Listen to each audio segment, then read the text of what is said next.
the social media has become quite interesting, and lots of debates and arguments, and disputations happen on the social media. But as well, we're discussing Amotekun on the social media. Amotekun has become an issue. Amotekun has become a phenomenon. I might as well tell you I'm wearing Amotekun sandals.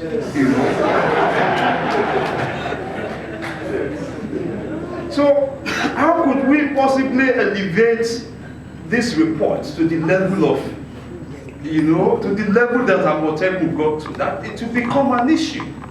We should introduce it to the social platform. We should introduce it to the social media space.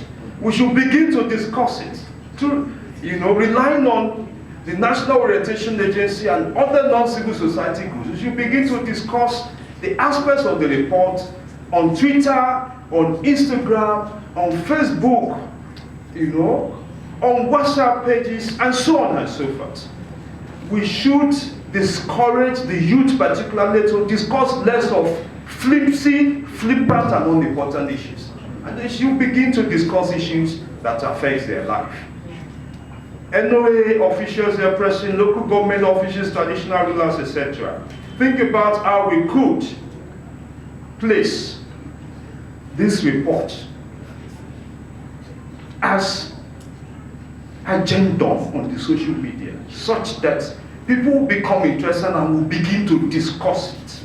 And when we discuss it, it will get into our minds. And when it gets into our minds, we'll be agitated by it. And when we're agitated, we would ask questions. And when we ask questions, it will raise consciousness. And when it raises consciousness, we'll begin to make demands on state actors, and so on and so forth. How should we begin to mobilize the individual? How should we begin to mobilize the family? Should we begin to mobilize the community? How should we begin to mobilize the local government? How should we begin to mobilize occupational groups? How should we begin to mobilize the artisans and the professional groups? And so on and so forth. There's the other aspect to it.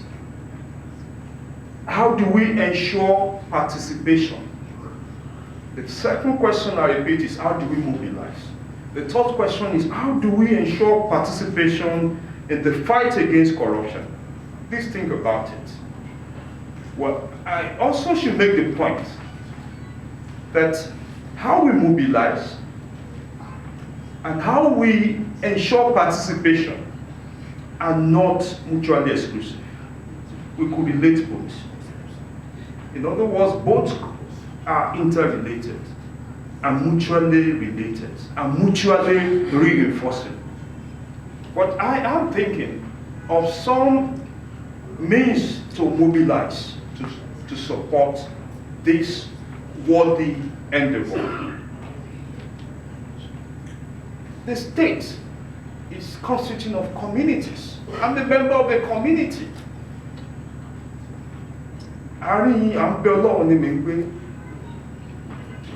If you understood what I meant. Yes, it's I'm below the downtrodden. I live in the neighborhood of the poor and the downtrodden. I'm not silver spoon. Don't mind my don't mind my phonetics. It doesn't matter. I live among the poor. I live with the poor. I relate with the poor. I identify with the poor. I sleep with the poor in a community.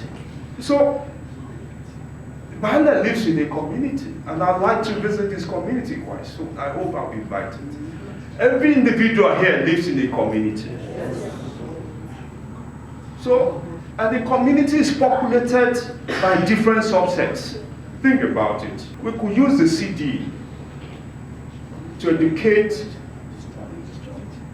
the populace on this subject matter. The CDA exists, I know, in every community in Lagos. And I know that the CDA reports to the CDC. And I know that there's a regulatory body at the state level And I also know that elections are conducted. And that to some extent, the CDAs and CDCs are representative of their communities. But I also know, at the risk of provoking debate, that CDC and CDAs have been politicized. Yes. Yes. I know several communities where the CDA and the CDC leaders have been there for more than 10 years, contrary to the constitutions establishing those groups, and are not ready to vacate. And they became gods. But nonetheless, we're thinking of relying on CDAs. How do we use CDA for our campaigns? How do we use CDCs? And thirdly, how do we use occupational groups? There's so many occupational groups we could count on. Ẹgbẹ́ alálùbọ́sà wà, àwọn ẹgbẹ́ aláta wà, ẹgbẹ́ ẹlẹ́ran, ẹgbẹ́ oníṣu, gbogbo àwọn ẹgbẹ́ yẹn ni wọ́n létò, gbogbo àwọn ẹgbẹ́ yẹn ni wọ́n ṣèpàdé. So we could reach the different ẹgbẹ́, the different groups, láti bá wọn sọ̀rọ̀, to talk to those groups in the local languages. When officials of the NOA begin to work on this report in terms of educating, disseminating, etc., I hope and expect that we'll be able to collaborate with other civil society groups, some are the communities. Because the local governments, the state level, there are rural-based civil society groups that National Orientation Agency could also co-opt into this campaign. You know, we could give some names and so on and so forth. We should think about that. We should also appreciate that the FoI Act has not been domesticated in several states in Nigeria. I'm not sure, I don't know if FoI has been domesticated in Lagos State. So that could be a limitation. Because I know, at the risk, I'm reluctant to mention this. There's a case where we're involved that my colleagues got some documents and they were dismissed for it. You know, please don't quote me. Maybe I should stop talking about it. Yes, for security reasons, if you know what I mean. Yes, it's a very sensitive issue. But the point I'm making is, in Nigeria at this point in time, it's not likely that you walk into any government office and ask for information, budget reports, account statements, etc., and you likely get it, despite the freedom of information.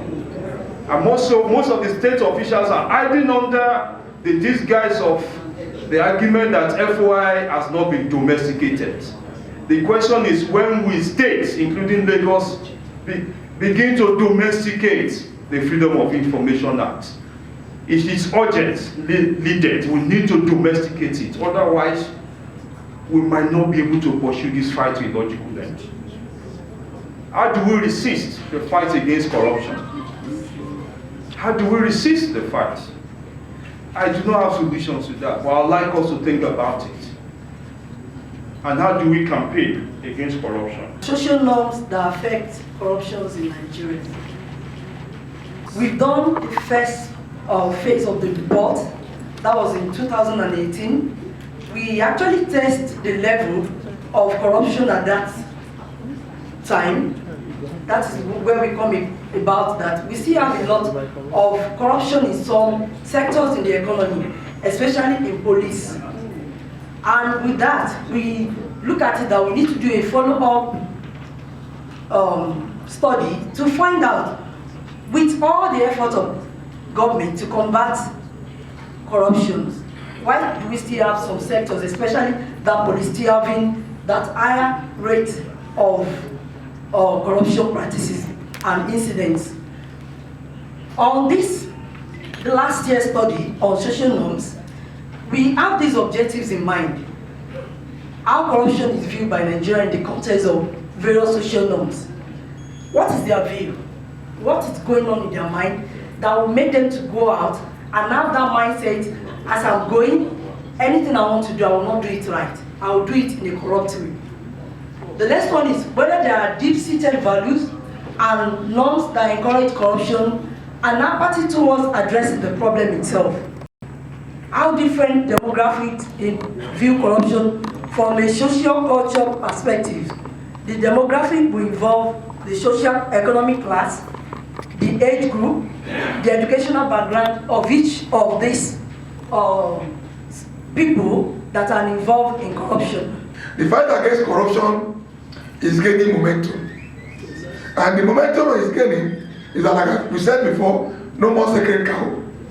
Now, in terms of the constituency projects, because this is something that concerns all of us.